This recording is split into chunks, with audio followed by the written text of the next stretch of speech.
on YouTube and recording.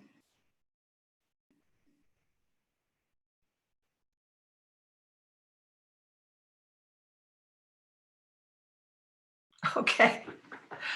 Good morning. I'm Jackie, and I'm going to give you a probably very short tutorial on making face masks for medical workers and patients. The local hospice has asked for some. So what I did was I got the pattern on Joanne's site. They have since taken the instructions down, but I saved them on my computer, yay. So it's very similar to the face mask pattern number 2 in the e-blast that Pastor sent out this morning. So your pattern looks like this. You really don't need it until later because you're just going to be cutting a 9 by 12 rectangle. So you can just use your rotary cutter or whatever, but you will be using it later for these little marks. They're on the side here to show you where to make your pleats. So the first thing you're going to do is you're going to have a piece of material. It's 12 inches by 9 inches, and you're going to use some fusible interfacing on the back of it. A lot of my samples, I didn't use the interfacing because I didn't want to waste it. But the first thing you're going to do is you're going to fold it in half and pin it. And you're going to stitch along this top edge with a 1/4 inch seam and leave an opening about 3 inches in the middle so you can turn it later. If you have scraps, you quilters out there, and you don't have pieces this big, but you have pieces this big, you can actually do 2 of them. Just make another 1/4 inch seam at the bottom and then sew it together. And then you end up with a piece that looks like this with the seam down, which is perfectly okay. So the next thing, oh, I forgot, wash your material first. Hot water, hot dryer. These things are going to be sanitized. It's not like using once and throwing it away. So make sure that you get all the shrinkage out of your material before you make them, because you don't want them to be getting smaller when they're trying to clean them. So you stitched your seam, and that's what it looks like. There's a 1/4 inch seam. You've got your opening here. Trust me, there's an opening there. So the next thing you're going to do is you're going to put elastic in. Now what I like to do, this is 7 inch piece of knit elastic, 1/4 inch. What I like to do is put a pin at each end, because you want to make sure that you don't twist this when you put it on. So just stick a pin in each end like that. And that way, when you're manipulating it inside your fabric, you'll know that it's supposed to go like that.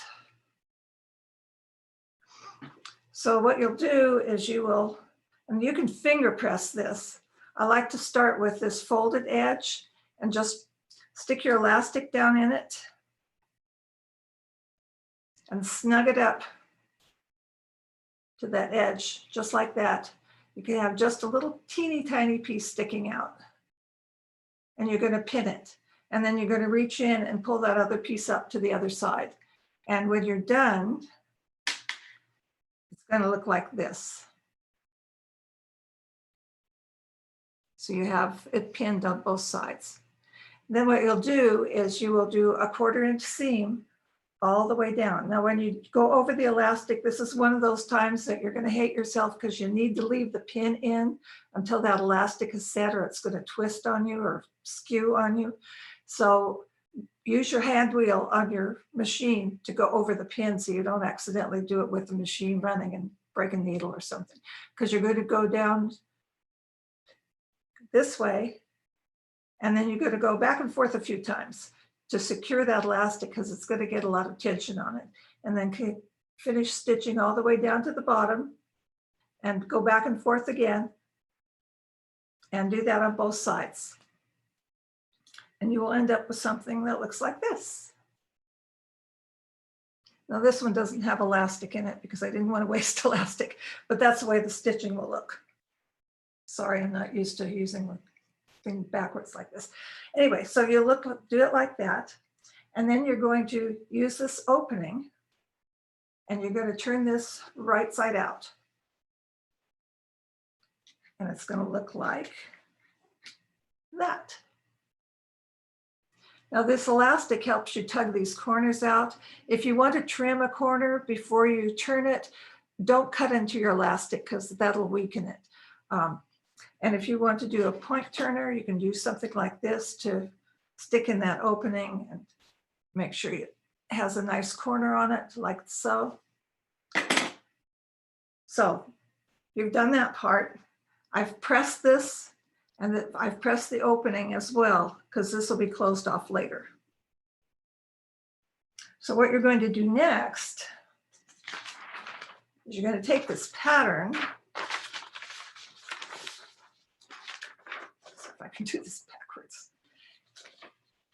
And you're going to line this up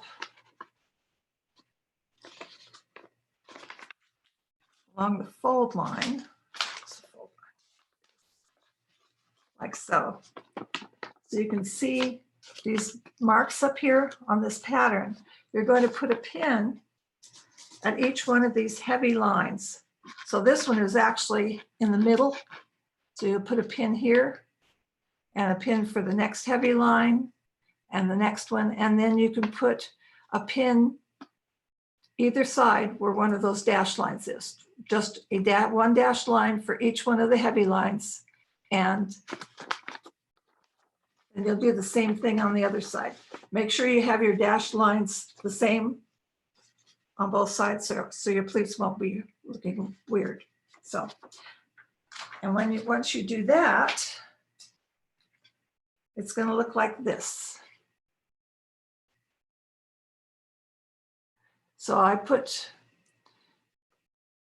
green pins in for the heavy lines and pink ones for the dash, just because it helps me keep my silly mind going in the right direction. Now you can see when you look at this that it's farther from the edge from one to the other. So you want to fold this, excuse me, you want to fold this up like so.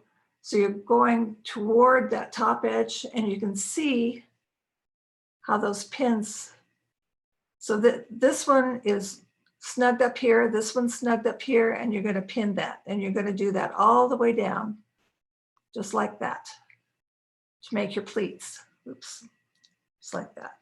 Once you have done that, that's what it's going to look like when it's pinned.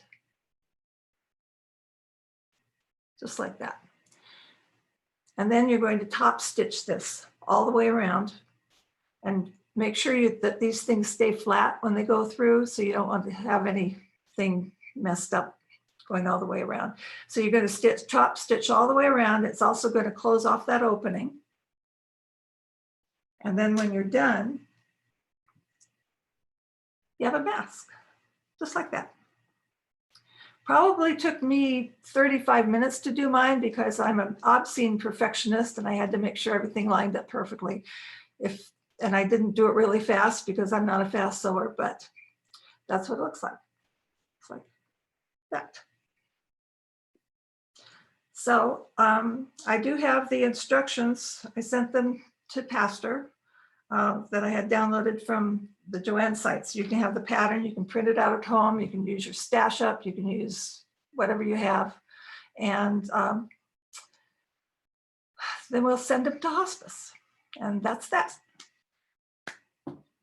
Done.